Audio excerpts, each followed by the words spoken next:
Good evening. Welcome to the Pack Homer podcast. The Pack is in the field. We have made the Auburn Regional. Me and Adam are here. Wesley has not made it into the postseason yet. So it's just me and Adam tonight. Adam, what do you think? Wes is still tore up about the AVET news. I don't know. My man loves AVET. He's in a pile over it Just, still. We'll just blame it on that. just give him hell if you see. Oh boy, he must have had too hard of a Memorial Day weekend. I don't know. Yeah. So before we get talking about the Auburn Regional, we might not have been here tonight if we didn't make it to the selection show today, but we have something to talk about now after our 21-12 loss to Duke in the ACC tournament. Uh, We did make the field, but let's start with Coach Avent because that's the biggest Wolfpack news in 30 years, or some of the biggest Wolfpack news in 30 years. Coach Avent has, as we speculated on the last podcast, he has he's announced his retirement, effective at the end of the season. He will be coaching us in the regional, and Coach Hart named his predecessor. So I'll start with you on that, Adam. I'm excited about it, and I'll let you take it from there. yeah, it does feel like the time is right. Coach Avent, I saw the interview he did today. He said he made a comment that he felt like the time was right, but that he probably wouldn't have felt that way and probably wouldn't have stepped down. In his words, had Hart not been ready to be named his successor. He said that in an interview today on the network, with which I Danny thought Graves, was yeah, with Danny Graves, yeah. And so I thought that was that's the way we felt about it, right? I mean, I felt like that was the case.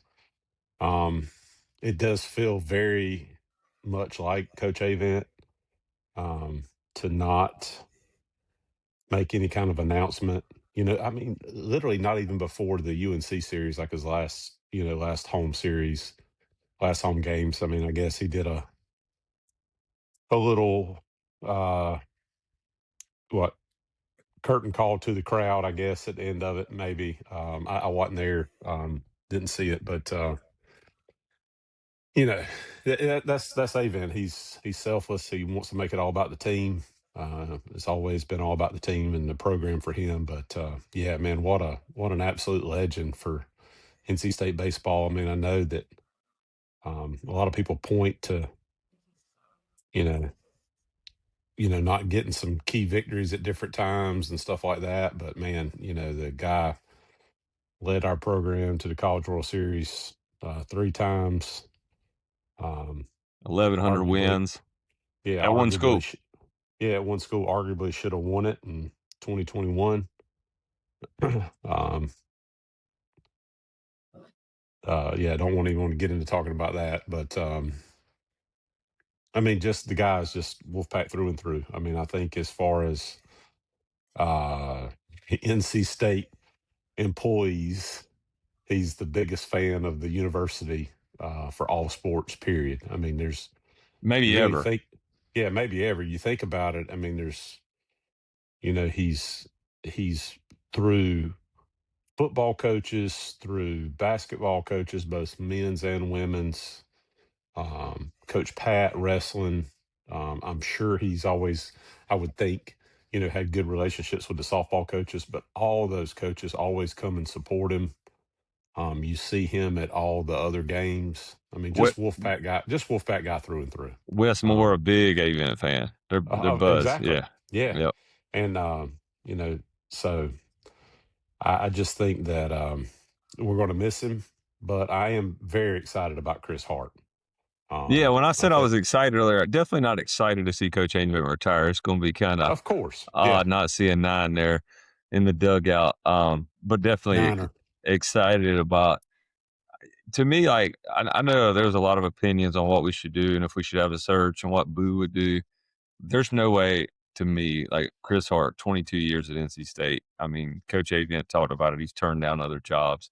We'll never know the list of jobs that he's turned down, but he's been one of the most highly coveted assistant coaches in the country for years. I think Coach Avent mentioned in the interview for like almost double the money he had turned down jobs He said double the money at programs with a lot more history of winning or something like that. with more built-in recruiting advantages, or yeah, Yeah, something to and that some extent. yeah, but easier to recruit to, and more history of winning. Yeah, um, and he's only what 46 years old.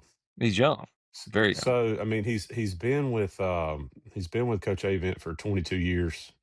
I've been at NC State for 22 years, and still only 46 years old.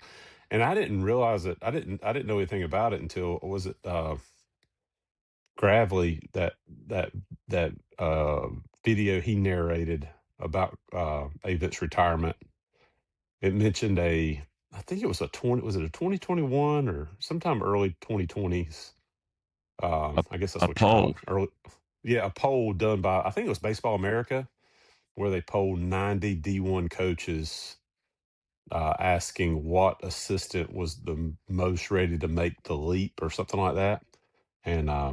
And Coach Hart was number one in that poll amongst, with 90 current D1, I think, coaches polled. So I think that's pretty telling. I mean, you got a guy like that on staff, a guy who has, basically, been under Coach Avent's wing for this amount of time, but, who's also really, quite honestly, been, running the program, being the lead recruiter and running practices and that sort of thing. I mean, he's been a lot more involved, I think, than the common fan would maybe realize already. Um, so I think that all, I'm excited. I think it'll be good. Again, I'm not that I'm excited, to your point, to see Coach Avent go, but I do think too that the game has changed, and I think there's some things that we maybe have been a little bit frustrated about that Coach Avent hadn't latched onto. And hey, trust me, I get it, because I have a hard time with the new age in college sports too. So I'm certainly not.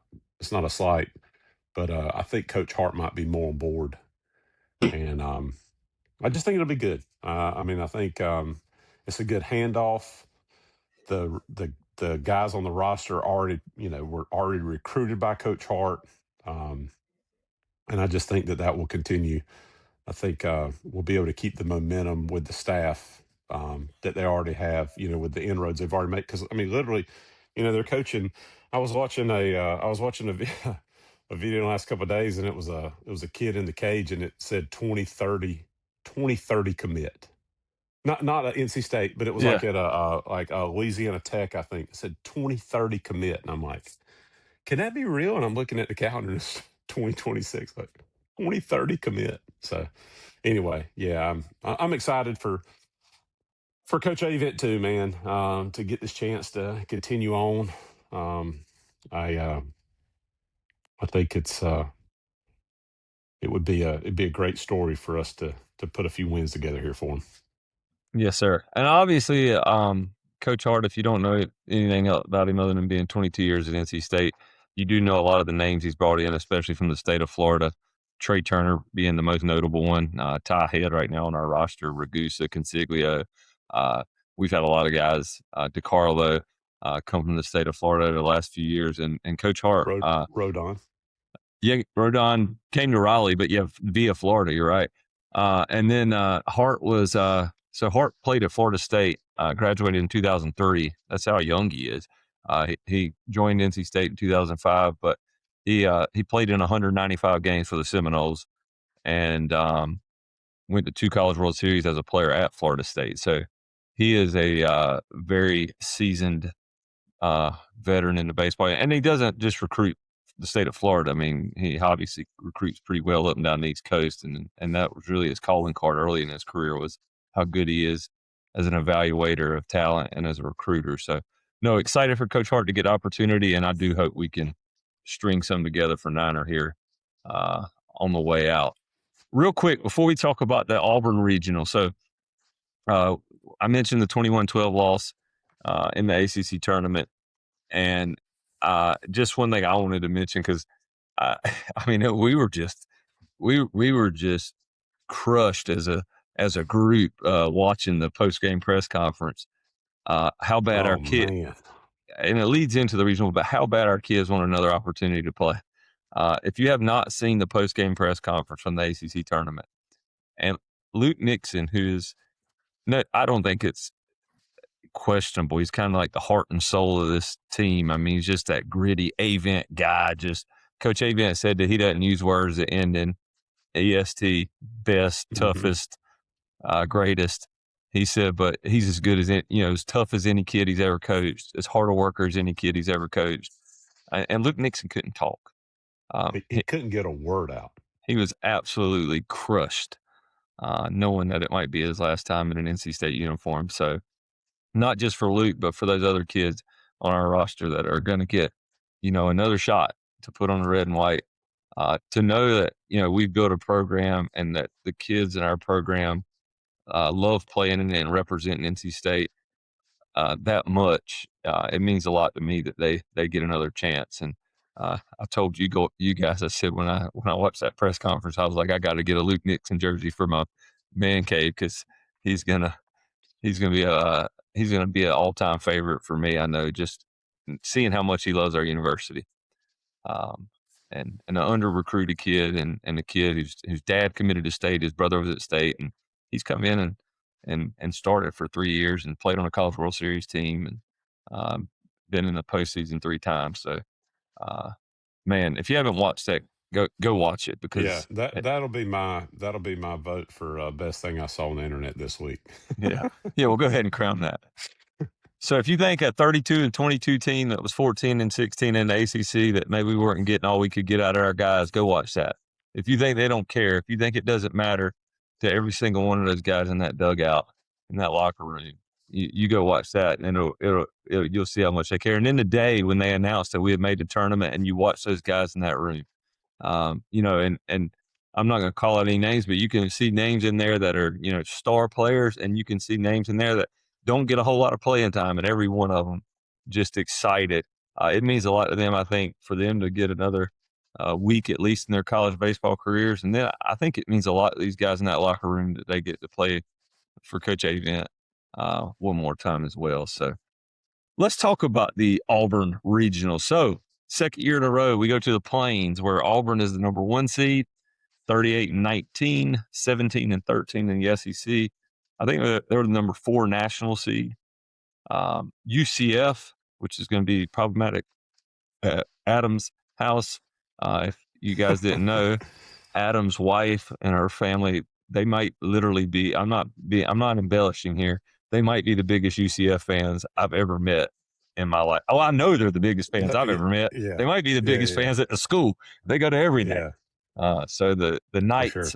of UCF, NC State as the 3 seed at 33 and 22, and then the Horizon League champions, University of Wisconsin Milwaukee, who are making their 5th appearance, but first one since 2010, and actually have a losing record at 25 and 31, but got in by winning the conference tournament. So, game one on Friday at 6 p.m., the Wolfpack will face off against the Knights. And Adam, you've seen the Knights play in person this year. So, can you share anything with me You that know was what? I memorable? forgot about that. Yeah, I did see him play in person. I forgot about that. I didn't go to any games at UCF this year, but I did see him play up in Jacksonville. I got him see him play LSU. I will say what was memorable about that was thinking I think LSU at that time was the number 2 overall seed in the country, and they looked like it. Yeah, Now, and I think they may have run ruled them. Um, but as we know, LSU had a quite the fall from grace from there. Um, I don't remember who pitched in that game for UCF. It was a really cold February day. Um, much like but when we were in Jacksonville last February. exactly like when we were in Jacksonville last year. Yep, yep. So, but I've watched them play a little bit. My wife and kids have been to a bunch of UCF games. My father in law's been to a lot of the home games, but yeah, I mean they started out pretty hot. They were ranked for a while. I think they got ranked pretty high. I don't remember how high they got there a couple weeks in there um, before they cooled back off. But yeah, I mean, solid team. I mean, they're sitting in they got great facilities, really nice facilities. You know, sitting in a hotbed of talent, obviously, in the state of Florida. They get a lot of great um, midweeks. You know, I mean, they play Florida State and University of Miami. Florida, Stetson, Miami. Yeah, they get a lot of good midweeks, and so yeah. I, Number 36, I think, or did they finish 36 in RPI? I know they were 36 when I looked. I hadn't looked at the That last. that that that's correct. And if you Yeah. remember last year, we went down to the Plains and we were the 2 seed, played Stetson, the 3 seed in game 1, and we lost. And I will say this about UCF playing in the Big 12. Obviously, Stetson was able to recruit a lot of really good talent from the state of Florida. UCF can recruit another level up. You know, they might not be an ACC or an SEC school, but in the Big 12, they can recruit a little better talent than Stetson can get their hands on. So they definitely have some good ball players. They definitely, like Adam said, I think they got number 14 in the country this year. Um, Hmm. Won a series against West Virginia, who is a host site in the NCAA tournament. Only common opponents we have with UCF is Miami. They did lose 2 midweek games to Miami, but I think they played both those games pretty close. But um, if you want, we're going to go through some of these metrics on these teams, and I'm not going to spend a lot of time on Milwaukee, but if you want to look at some of the numbers that we talk about a lot on here, and I think are important. I was bored today when I got home late this afternoon and started putting together some stats, some team stats on each of the 4 teams in the regional. There's a link to them on our Instagram profile at Pack Homer Pod, and I've posted them a couple other places, but if you look at them comparatively to us, or if you look at all 3 teams or the top 3 seeds in this regional, Adam, um, we are definitely the most offensive team in the regional, and we don't quite pitch it as well. Auburn is elite on the mound, Elite. absolutely elite on the mound, and I would say that UCF's a little bit more balanced than both State and Auburn. Auburn is a team that hits 297, scores 6.8 runs a game. Uh, UCF hits 292, scores 6.9 runs a game. State scores 8.16 runs a game, hits 307. But then if you go and flip it over on ERA, Auburn is 345 team ERA. That's playing in the SEC. A 345 team ERA. Amazing. UCF at 437 and NC State at 563. I don't think it's any secret. I think our ERA probably looks a lot different if it wasn't for those 2 guys, Jacob Duden and Ryan Marone, missing the entire second half of the ACC slate. And if you look on the sheet I created talking about NC State, I guess that leads us to our next thing. Who we think will start game 1. I think we and Wesley, who has texted us before he started going to bed at 8:30 here recently, uh, we think Cooper Consiglio is probably going to start game 1. Is that your gut, Adam? Yeah. Yeah. I think it's going to be Coop.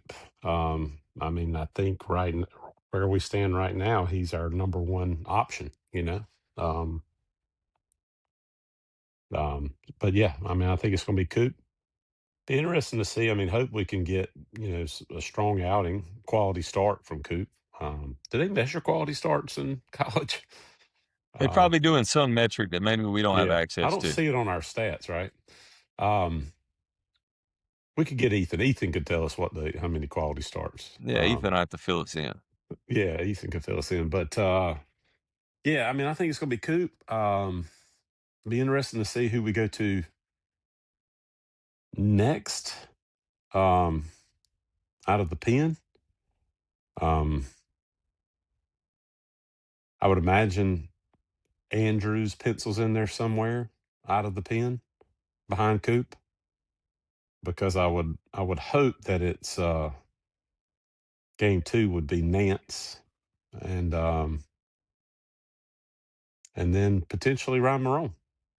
Yeah, we've Um, we've talked about that a lot amongst us. We really think that there's a good shot you see Marone again this weekend. well, the reason why I feel more confident in it than anything is Coach Avent used it as part of his plea, if you will. Part of his campaign. Yeah, his campaign. That's the right word. Yeah, I mean, he said, he talked about the resume, and he says, and you get a. I don't remember exactly what he said, but he says, I think you get a healthy Ryan Marone back, or you get a Ryan Marone back, or whatever he said. I mean, he made it part of his campaign. So, which tells me that we're more likely to see him than not. I would think at this point. So now, Alex, whether that's in a reduced starter role, I wouldn't be mad at that either. I don't remember who it was. Was it somebody was talking about that in the last couple of days? I think it was probably Ethan and James. I heard talking about if you're only going to get, and I think they were talking about Marone, but it could have been anybody. But I feel the same way about Marone. If you're only going to get 2 or 3 innings, or give him 2 or 3 innings, why not just let him start and get 2 or 3 innings? Alex G and And I were talking today, and he was thinking, we might see him in relief, and the reason that came up was because I said, can you imagine if we decide that the number for Ryan Marone is 45 pitches, and he has pitched 45 and he's thrown three and a third scoreless and struck out six? Can you imagine being the guy that's got to go take the ball out of his hand? good luck, right? Good luck. Yeah, So Alex said maybe yeah, for that reason we let him finish because then uh, the game will yeah, dictate that. yeah. It's true. Yeah, yeah, Because it is going to be hard. One of the things I was thinking about was, there was a potential that if we went late in the ACC tournament, we were going to see Marone as they worked him up. You got to think, and I don't know, but I would think he's thrown to some batters in the last week. Obviously we had a week to practice, not even knowing if we were going to be in the field. Um, Even though Coach Avent maintains he was positive that we were the whole time. We practiced a week on the ball, and you would think in that time period he hopefully threw some live BP and got to face hitters again, so knock a little bit of the rust off. So hopefully we see Marone. If Marone's, I do too. I want to see him. I want to see him again. yeah, I So want to see him in meaningful action too. yeah, So anyway, going to be a tall task. Um, no matter who we run out there. I think that if you go, it's so important to win games 1 and 2 in these regionals, and especially when you don't have the depth of pitching that maybe we would desire us to have. If you look at that ACC tournament game on Tuesday, where we gave up 21 runs, and we were up in that game 8-7 in the seventh, I think.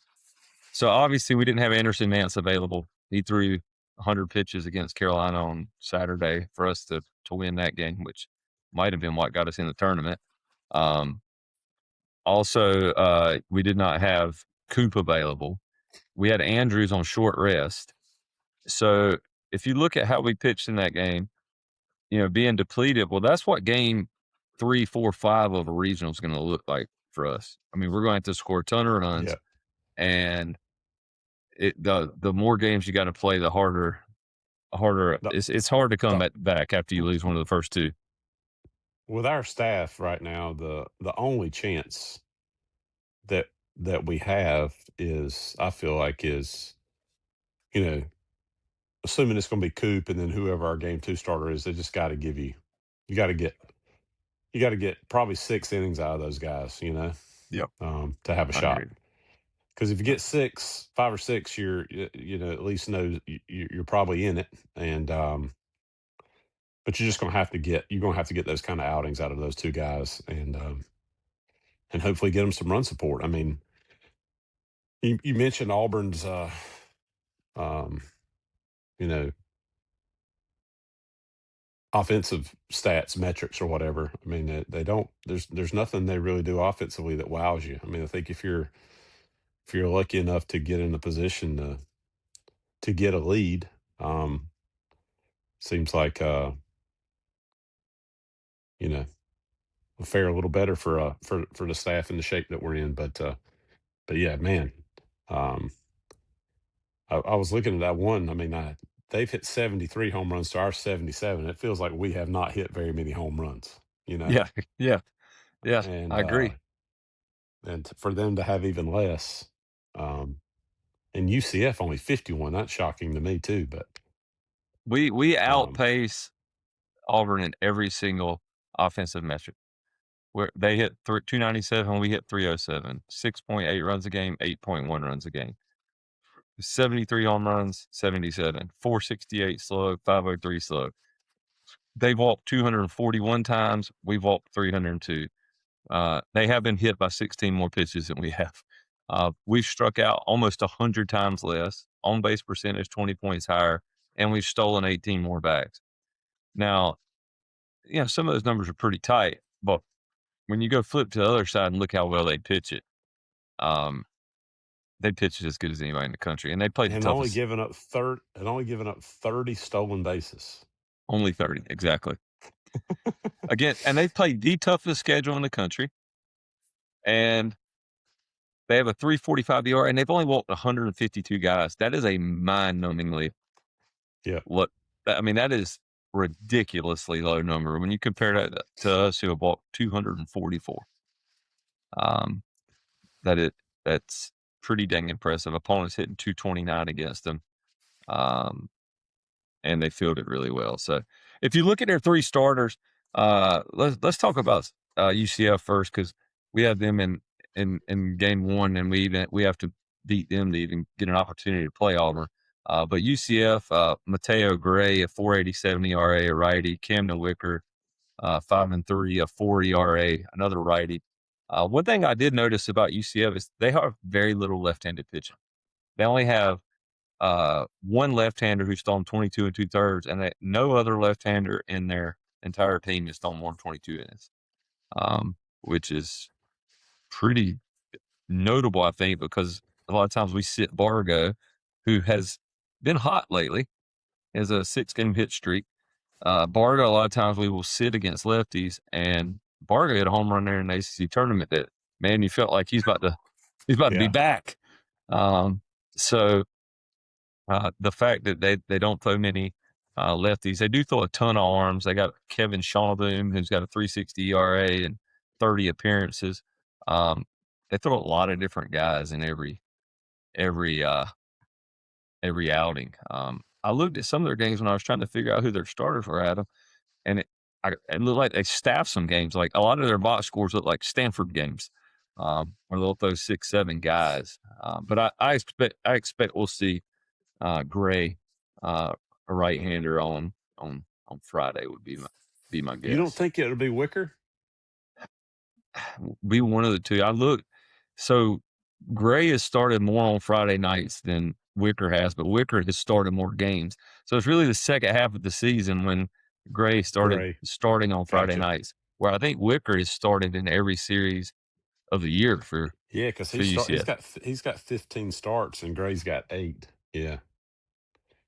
But But Gray's got 16 appearances. He's been in relief 8 times. yeah, and neither one of those guys averages strikeout an inning. So Wicker, though, opponents hit 198 against, and Gray they hit 292 against. So wouldn't be surprised if it is Wicker. I mean, it kind of almost feels like the better arm. So could be either one of those two, I suppose.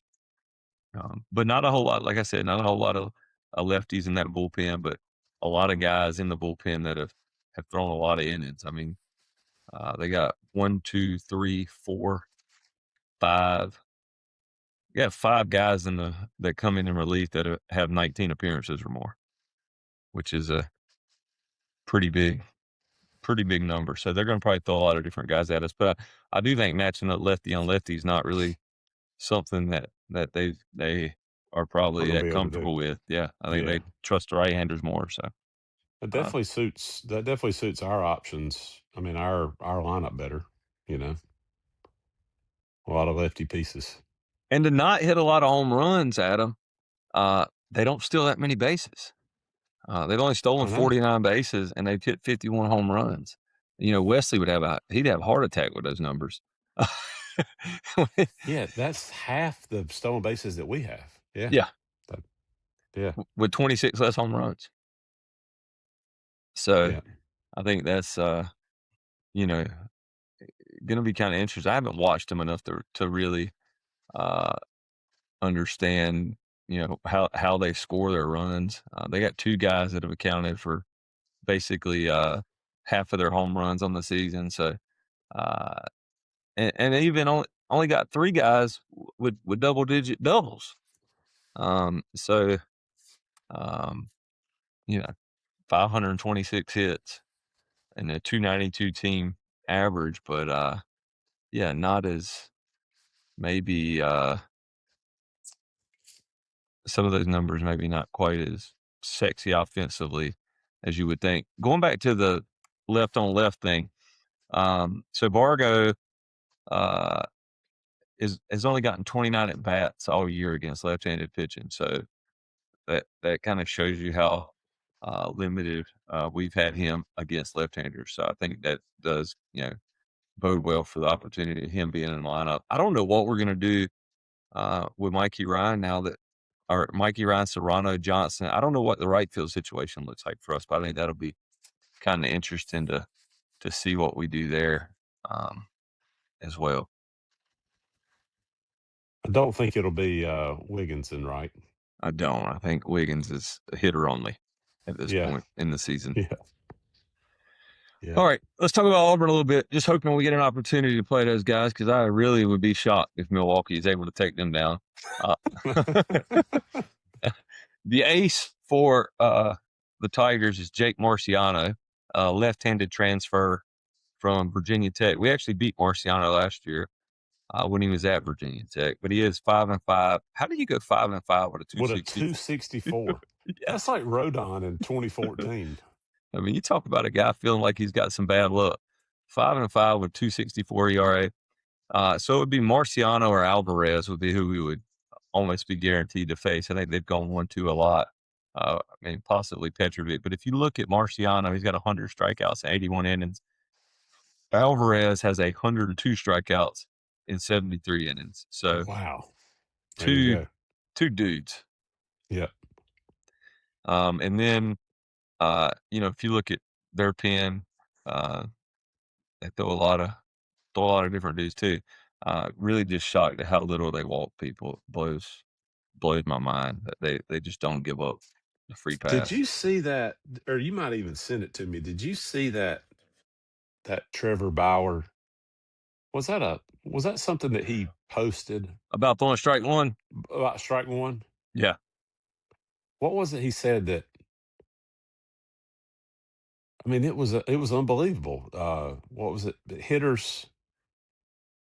I think he was something about how hard they hit, how often they hit the ball hard with in a 0-1 count versus a 1-0 Yeah, count. but And it was like a 200 point average difference between a 0-1 count and a 1-0 count for a hitter. yeah, he got those strike one. That's why I Yeah, know we talked about it a couple of times. Everybody gets mad when we give up a bomb on the first pitch, but I'm like, do a strike.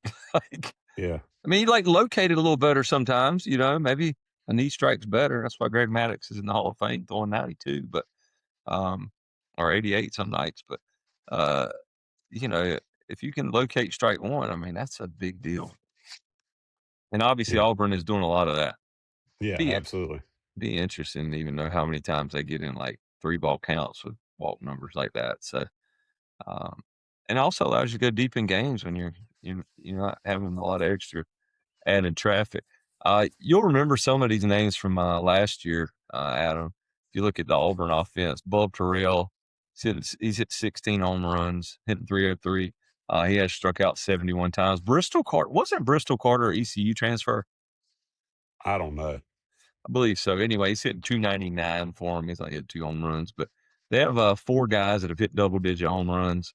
And then after that, not a whole lot of thump. Where our home runs kind of tend to be more spread out over a bunch of guys that have hit, 8 to 12. They've got 4 guys that really that are a big threat to lead the park, and then uh, the rest of that lineup, not quite as intimidating. They still hit 297 as a team though, so I think you probably don't want to you probably don't want to free pass those guys to death because there is some thump um, in the middle of the lineup there. Uh, and Auburn, trying to see, they played two ACC opponents. They beat Florida State 8-5, Louisville 10-6. They swept Winthrop, which was another common opponent of ours, and they split with Georgia Tech. Uh, Lost 13-3 on the second game. In the first game, they beat Georgia Tech 9-2. So two Huh. lopsided games there. But uh, Auburn, I think, they're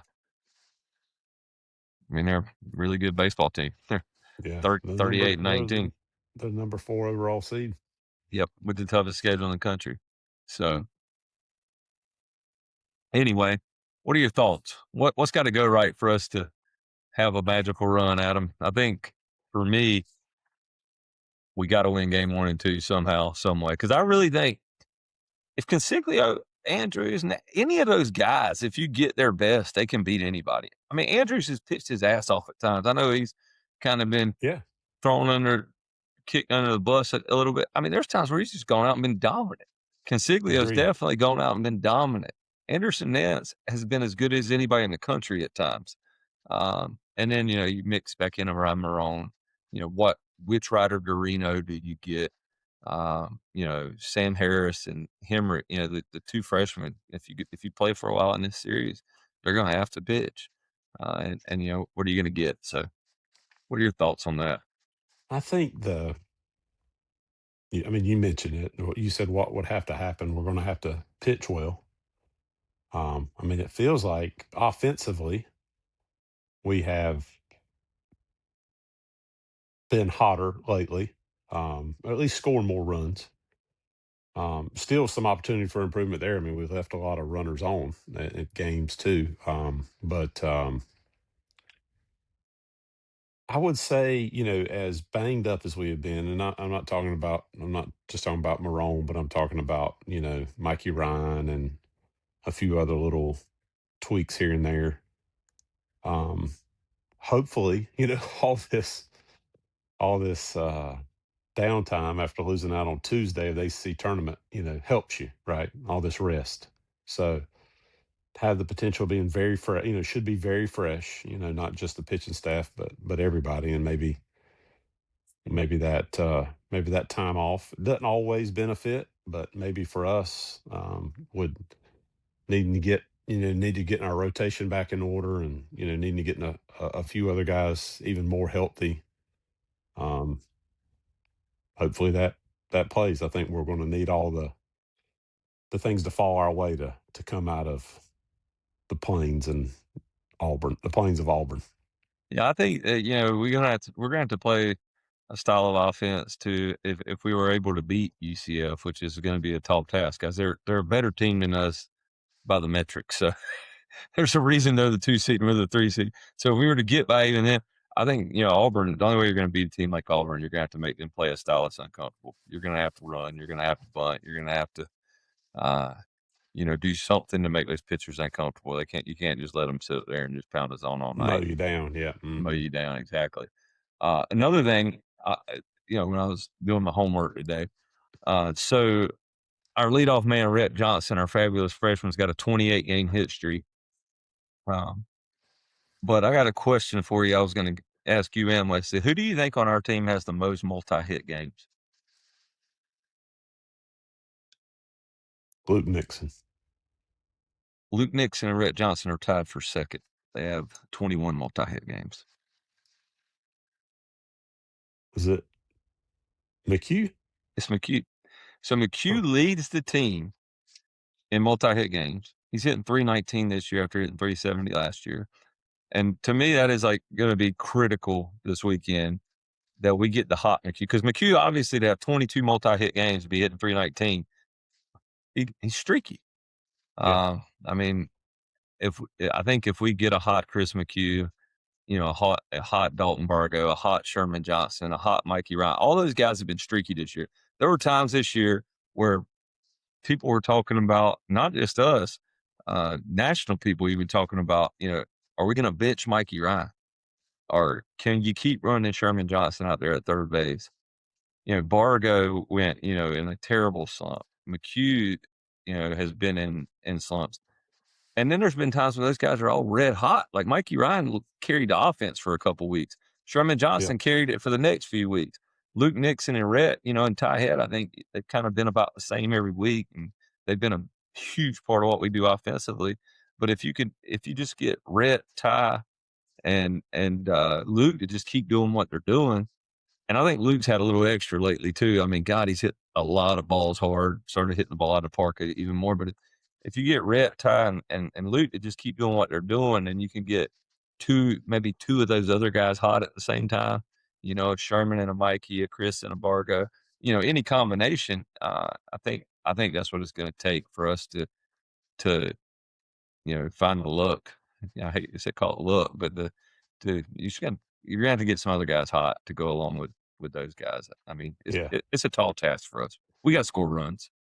Yeah, we're gonna have to score runs. Yeah, no question about it. I think we're gonna have to do that, and like you said, we're gonna have to get quality starts from our from the pitchers we got available.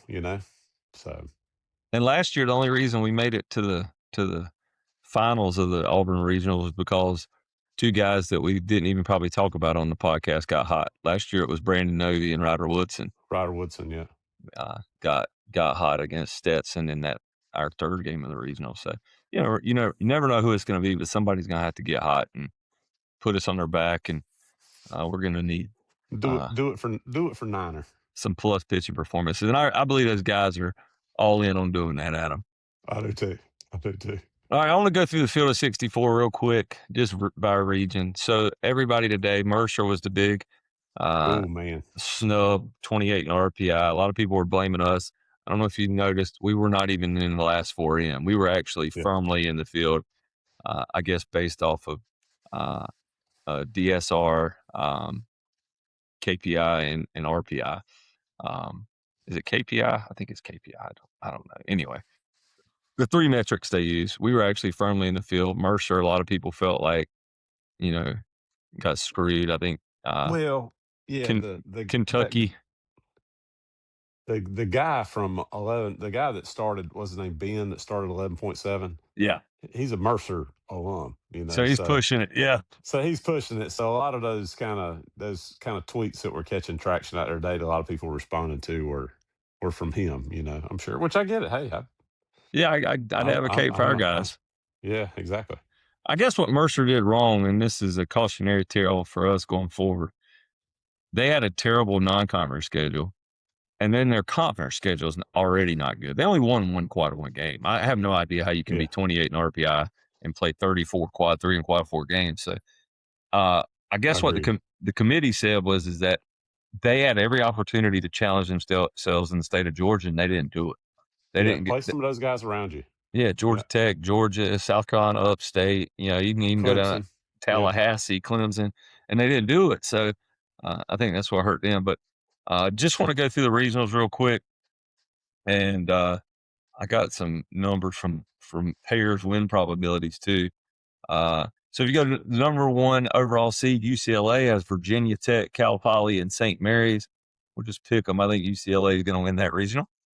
yeah, The number two national seed, Georgia Tech, ACC champ, has Oklahoma, the Citadel, and Illinois, Chicago. I'm definitely taking Georgia Tech. I mean, me too. Yeah, yeah, I do think the Citadel could give Oklahoma a fit in the first game. I think the Citadel is pretty good, but I think Georgia Tech wins that region. Number three, Georgia, Boston College, Liberty, and Long Island. man.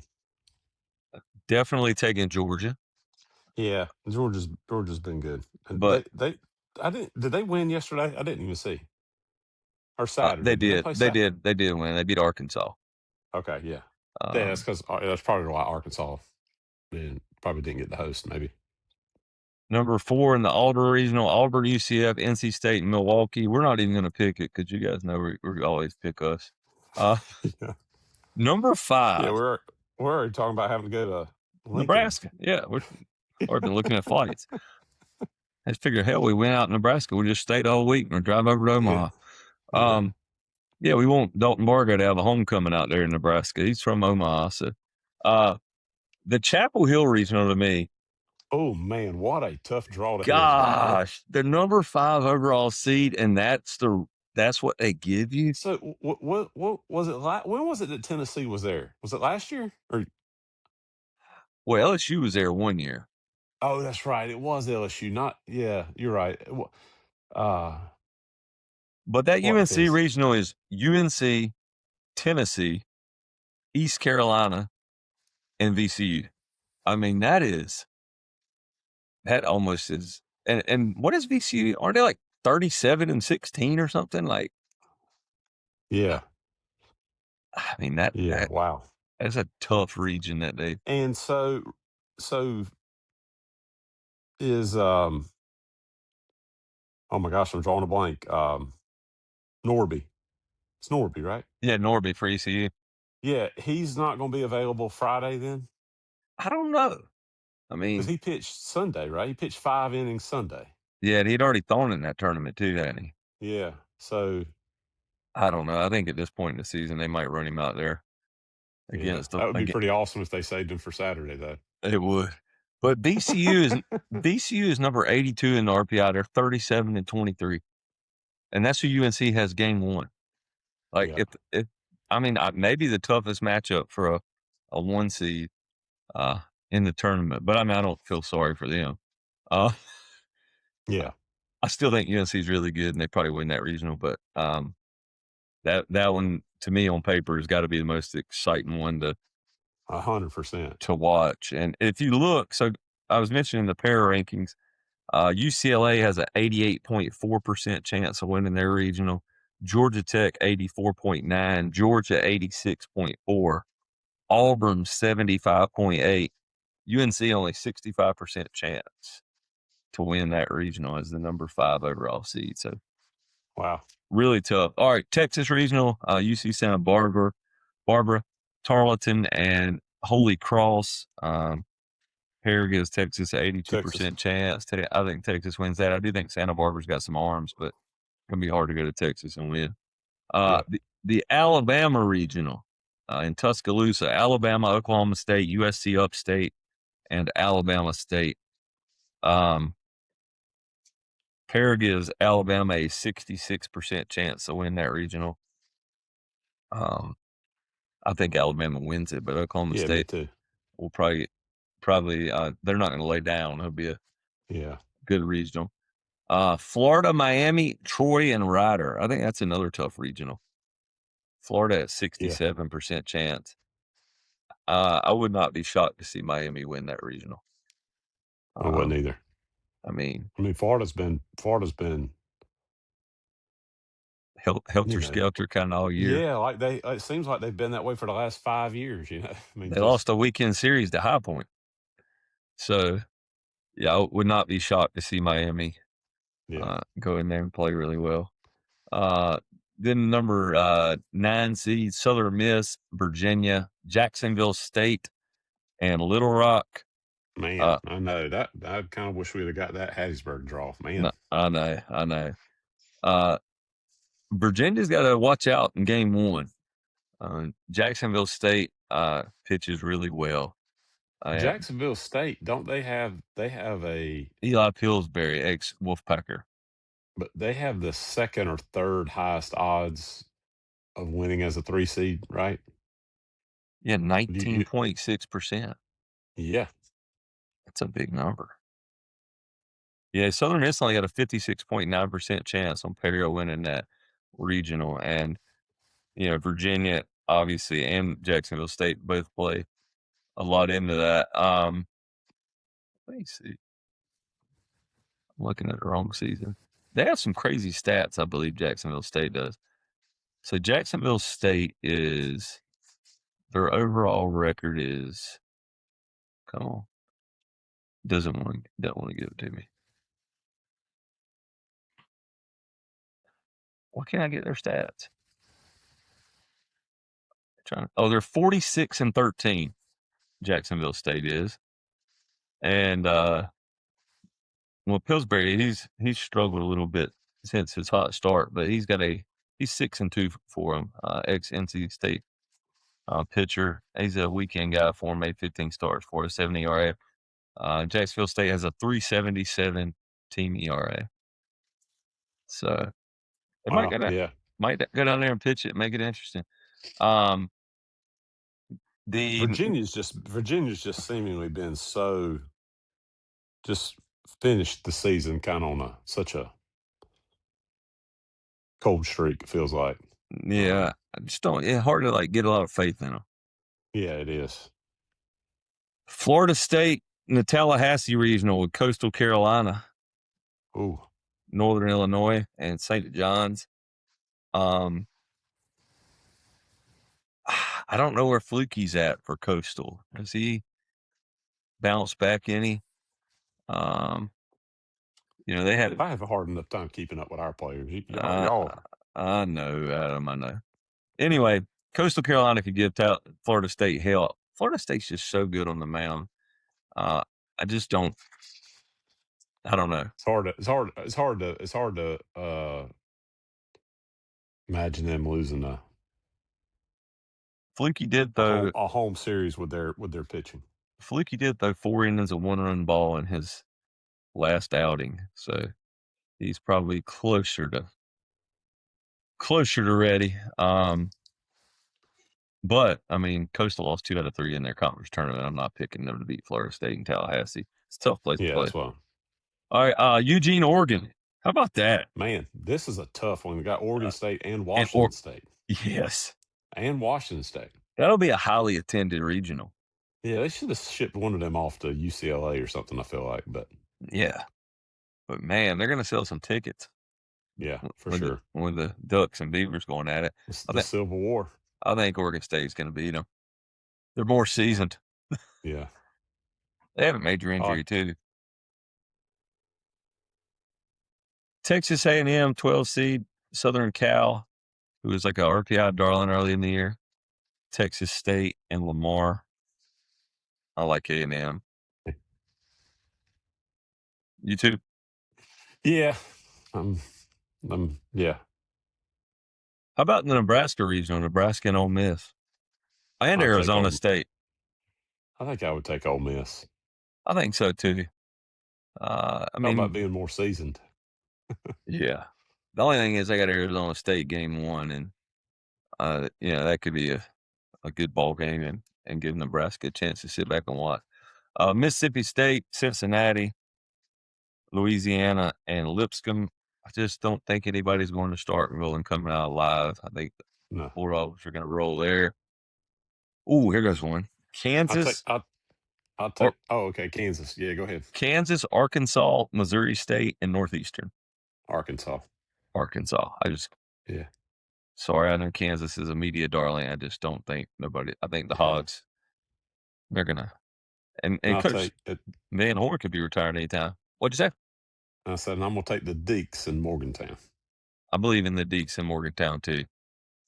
And Kentucky, snuck in as their first round matchup, Wake Forest. But I think the deep. It doesn't matter. The thing about Wake Forest is if they pitch good at all, they're gonna win.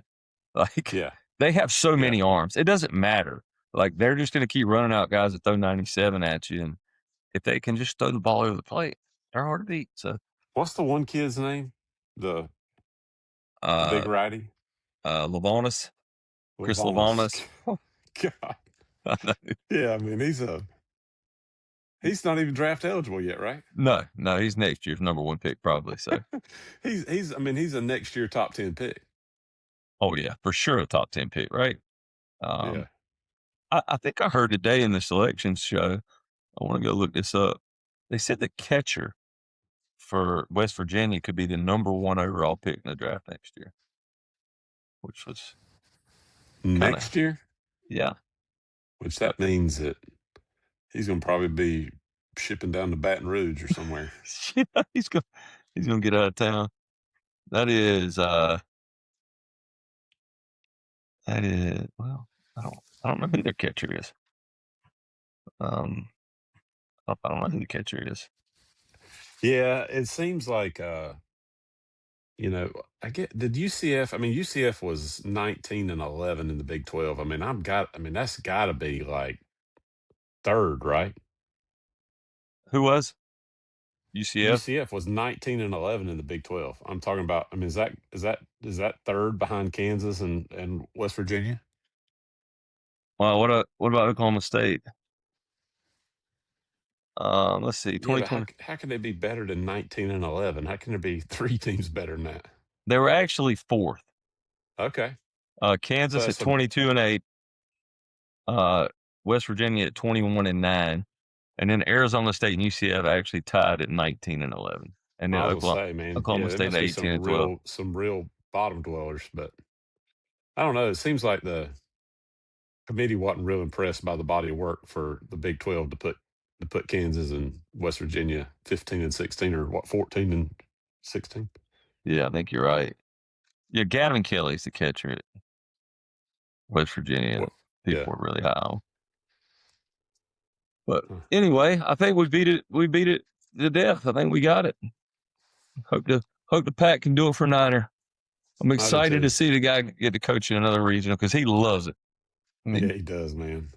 Yeah, uh, I saw that interview with him today, man, and I'm like, golly, I'm just gonna miss this. But at the same time, I'm gonna miss that. But I'm looking forward to seeing Hart get his turn in the his opportunity in that spotlight too. I mean, for the guy to you know play for Mike Martin and then coach all those years under Coach Avin. I mean, what better caliber people to learn from than those two guys, you know?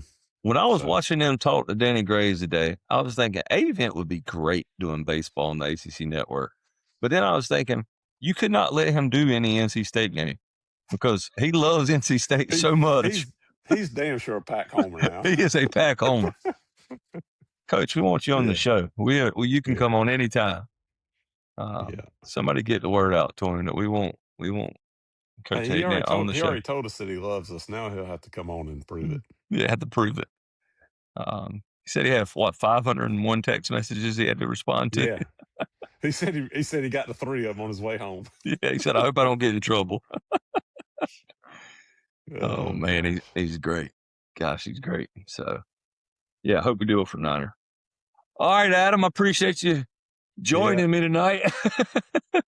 yeah. Well, I didn't want you to have to do a monologue again, Wes. Hopefully he's getting caught up on his beauty rest. yeah, I hope he catches up on his rest.